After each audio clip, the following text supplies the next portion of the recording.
Can you tell me why only 1% people success? There are 7 rules they follow. First, 45-15 rule means 45 minute अच्छी तरह से मतलब deeply focused concentrate होकर पढ़ाई करना है, फिर हमें 15 मिनट्स का ब्रेक लेना है। देन इस साइकिल को हमें 3 टाइम्स फॉलो करना है, फिर 3 टाइम्स के बाद एक हमें लॉन्ग ब्रेक लेना है, हाफ एन आवर या फिर 1 आवर का ब्रेक लेना है। ठीक है, इससे क्या होता है, हमारा जो ब्रेन का डोपामिन होता है ना, वो स्टेबल रहता है और हम लोग मोटिवेटेड रहते हैं और ज़्यादा बर्नआउट नहीं होते। सेकेंड क्या होता है, एक्टिव रिकॉलिंग, और एक होता है तुम्हारा पैसिव रीडिंग। एक्टिव रिकॉलिंग और पैसिव रीडिंग हम लोग ऐसे कह सकते हैं, जैसे कि आपने कुछ पढ़ा, 45 मिनट्स पढ़े, अब आप क्या करोगे, अपनी नोटबुक बंद कर देना।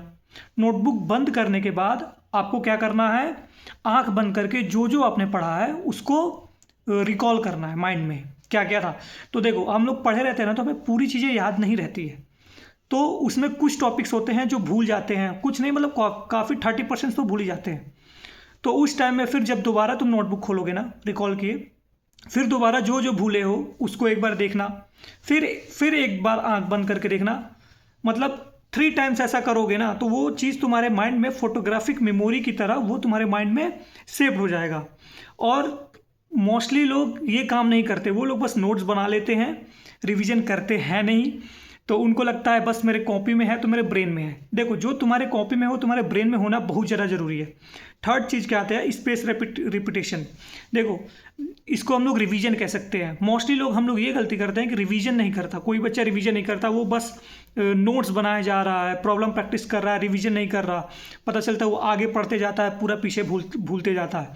तो इसके लिए हमें क्या है, रिवीजन जब हम लोग करते हैं ना, जब हम लोग रिवीजन करेंगे, जैसे कि अभी आपने पढ़ा रात में, तो आपको सुबह में मतलब 24 आवर के अंदर में एक बार उस चीज़ को रिवाइज करना है, फिर तीसरे दिन, फिर 7वें दिन, फिर 15वें दिन, फिर एक मतलब 30 डेज, मतलब ये रिपीटेशन साइकिल करोगे ना, तो जो आपने पढ़ा है वो आपके माइंड में परमानेंट, मतलब कि परमानेंट स्टोरेज में, परमानेंट मेमोरी में चला जाता है। ऐसा क्यों होता है, क्योंकि हमारे ब्रेन को लगता है इट इज़ इंपॉर्टेंट, मतलब वो इन्फॉर्मेशन हमारे लिए इंपॉर्टेंट है, इसलिए हम लोग रिपीट कर रहे हैं।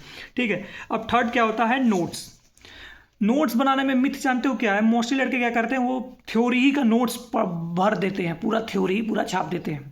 हमें ये काम नहीं करना। देखो, जो टॉपर्स होते हैं ना, मतलब जो लड़का अच्छा पढ़ने में होगा वो ये काम करता है, तुम्हारे नोट्स 20 to 30% सिर्फ थ्योरी होना चाहिए, 20 to 30% थ्योरी।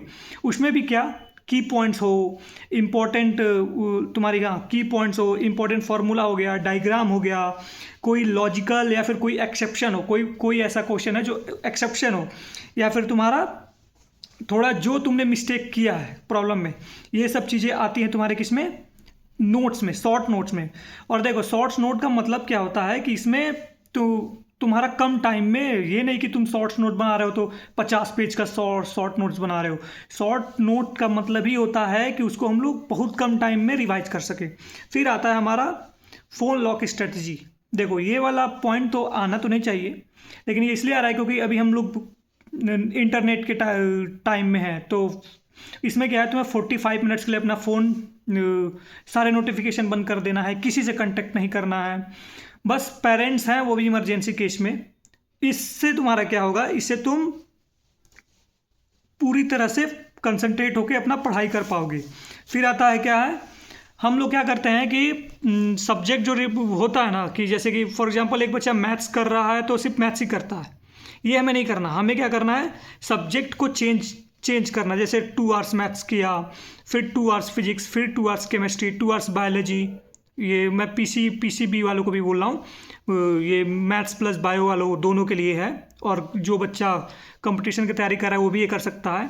फिर आता है हमारा लास्ट क्या आता है, जो मोस्टली सभी लोग मिस करते हैं, वो होता है टेस्ट देना, मॉक टेस्ट देना। देखो, अगर जो जेई का बच्चा है ना, उसे वीक में 2 टेस्ट देने हैं, 2 टेस्ट कंपलसरी है। नीट वाले बच्चे के लिए 3 to 4 टेस्ट, और बाकी जैसे कोई कॉम्पिटिटिव एग्जाम के लिए कर रहा है तो उसका टेस्ट है टाइम शेड्यूल, जैसे एग्जाम होता है बिल्कुल उसी की तरह टेस्ट भी देना है। और देखो, उस टाइम में जब तुम टेस्ट देते हो ना, तो जो क्वेश्चन तुमसे नहीं बना, गलत हुआ है, उस क्वेश्चन को तुम एक मिस्टेक बुक बनाओ, उसमें उस क्वेश्चन को लिखोगे, वो भी तुम्हारी एक रिवीजन कॉपी है। Okay, that is also your revision copy. अब उस नोट्स को तुम करोगे तो तुम्हें रिवाइज करने में, जब भी तुम वहाँ रिवीजन करने जाओगे तो तुम्हारे माइंड को लगेगा और तुम्हें लगेगा कि ये हाँ मैंने ये गलती किया था। ठीक है, तो और क्या करना है नोट्स में मॉक, इससे ये भी एक बेनिफिट होगा कि अगली बार जब आप टेस्ट देने जाओगे तो वो मिस्टेक आप दोबारा रिपीट नहीं करोगे। Okay, thank you.